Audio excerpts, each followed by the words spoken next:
Warahmatullahi wabarakatuh. Anak-anak, kembali lagi ya. Pembelajaran kita kali ini tema 1 subtema 2 pada pembelajaran yang pertama. Kita memasuki tema 2 yakni kebersamaan dalam keberagaman. Sebelum kita mulai materi pembelajaran pagi hari ini, mari kita simak tujuan pembelajaran kita ya.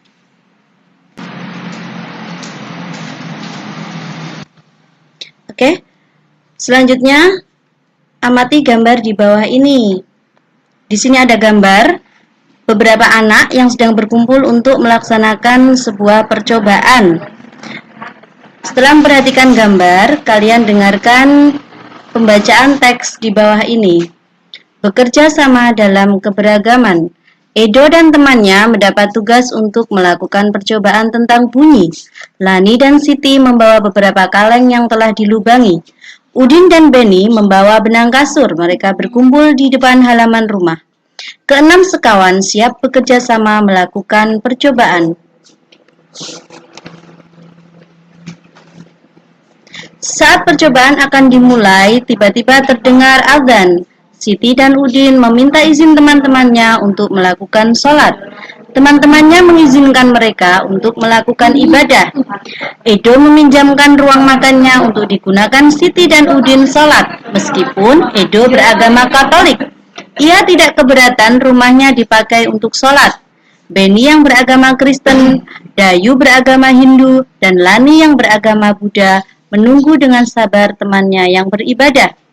Keenam sahabat selalu menghargai satu dengan yang lainnya. Tiba saatnya keenam sekawan melakukan percobaan. Setiap orang menunjukkan tanggung jawabnya dalam bekerja. Tidak ada satupun di antara mereka yang duduk diam atau memberi perintah saja. Semuanya ikut bagian dalam percobaan. Saat Dayu membutuhkan pertolongan untuk memotong benang, Udin datang membawakan gunting. Saat Edo kesulitan menalikan benang di kaleng, Siti ikut membantu. Keenam sahabat bekerja sama dengan semangat. Mereka hidup rukun, saling membantu, meskipun berbeda agama.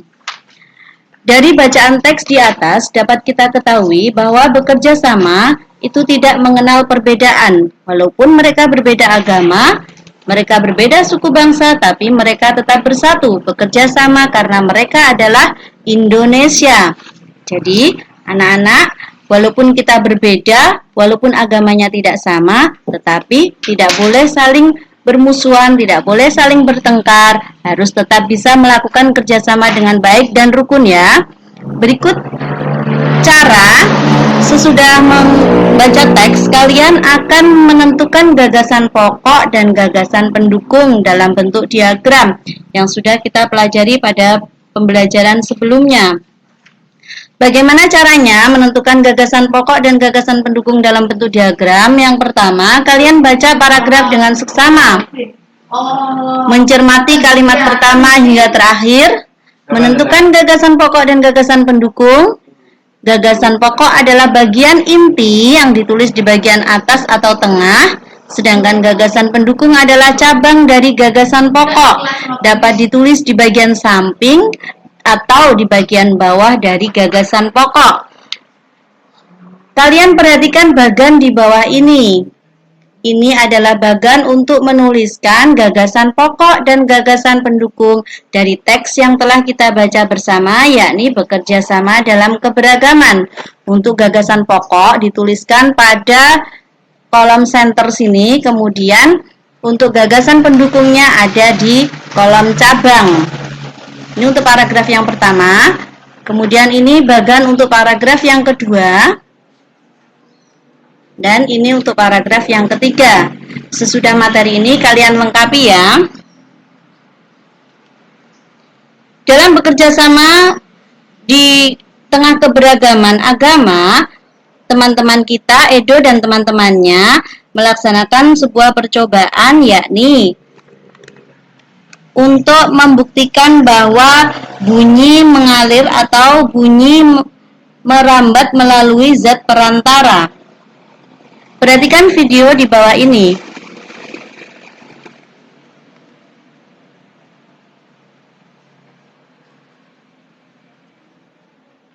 Alat musik ini namanya gendang.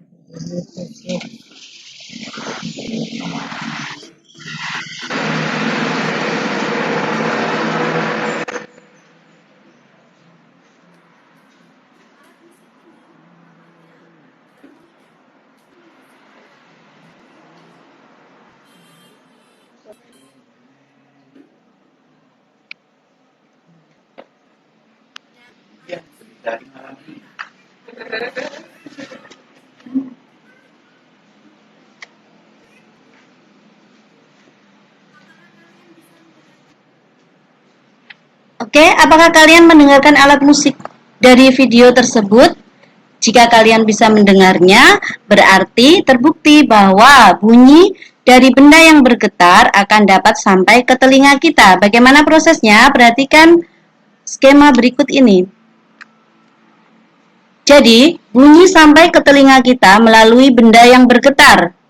Seperti contoh tadi, alat musiknya dimainkan, kemudian senar pada gitar itu bergetar, akhirnya merambat melalui zat perantara.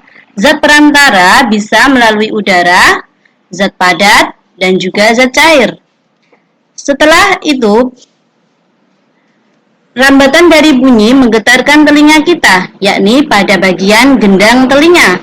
Akhirnya, kita bisa mendengarkan bunyi yang ada di sekitar kita.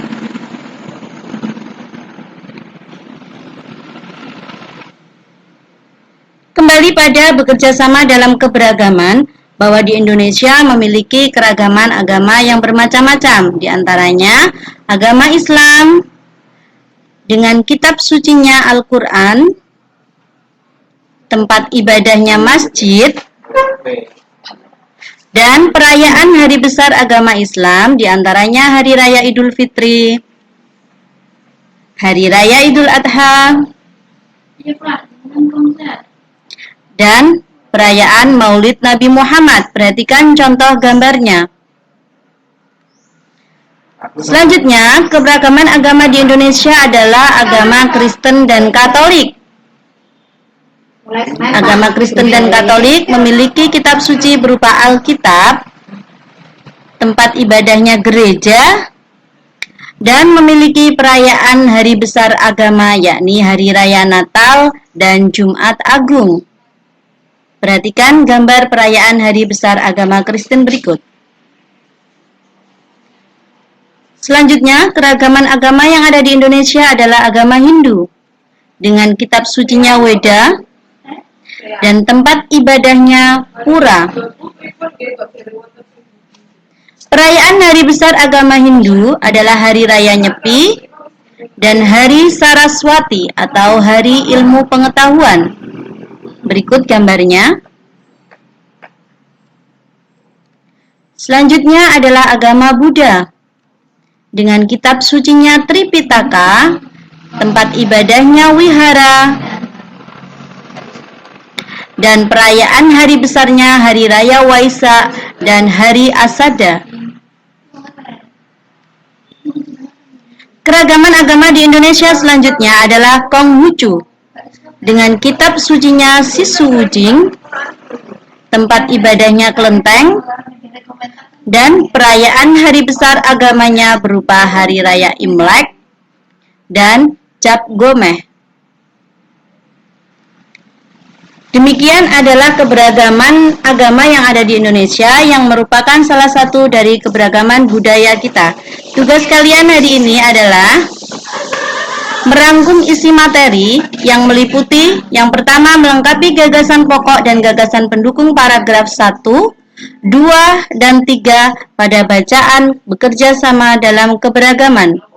Yang kedua, cara perambatan bunyi, dan yang ketiga, keberagaman agama Islam.